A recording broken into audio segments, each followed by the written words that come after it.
Thermochemistry. Thermochemistry has to do with energy, which is the ability to do work and produce heat. Heat, we know, is the flow of energy, and usually goes from things that are hot to things that are cold. Temperature is a measure of average kinetic energy of particles, and we usually refer to high temperatures where the kinetic energy is really high, and low temperatures are when the kinetic energy of particles are really low.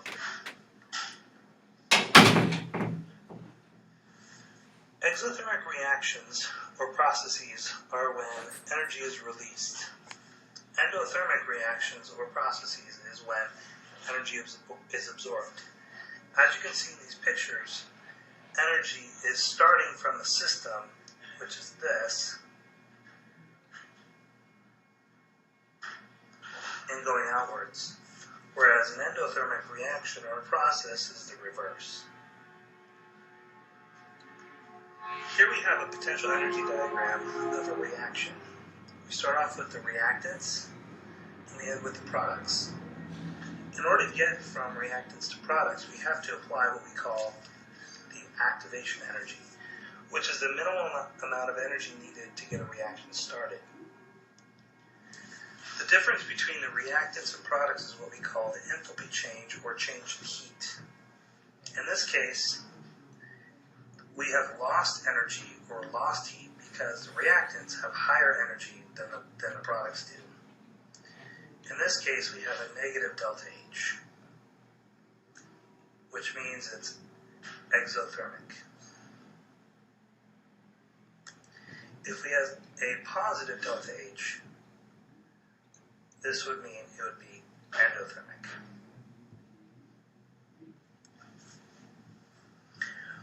A catalyst, we know, is something that speeds up a chemical reaction by lowering the activation energy. So in black, we have the same reaction, but just with a catalyst added. And therefore, it gets from the reactants to the products a lot faster. It still gets from the reactants and products the same starting and ending point, but it gets there in a different pathway. And the way it does that is by lowering the activation energy. We can calculate energy by using M times C times delta T. Energy, we use units called calories or joules. If we get a positive E, that means it's endothermic. If we get a negative E, that means it's exothermic. Here are some conversion factors. 1 little cal equals 4.184 joules. 1,000 calories equals 1 big calorie or food calorie, or what we call 1 kcalorie. And 1 food calorie also equals 4.184 kilojoules. M stands for mass. Here's another conversion factor where 1 kilogram equals 1,000 grams. Sometimes we refer to water as a volume, and we know that 1 milliliter of water equals 1 gram of water.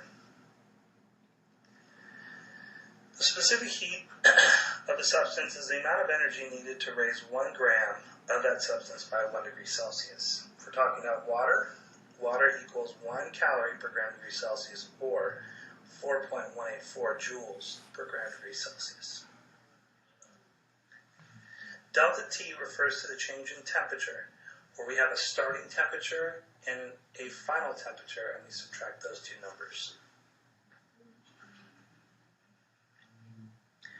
Calorimetry, we're going to use the idea that the amount of energy in the universe is equal to each other or constant. So if you have two systems in place, one system is going to absorb energy, the other system is going to release energy. And we use M times T times delta T and negative M times C times delta T for the one that's releasing energy.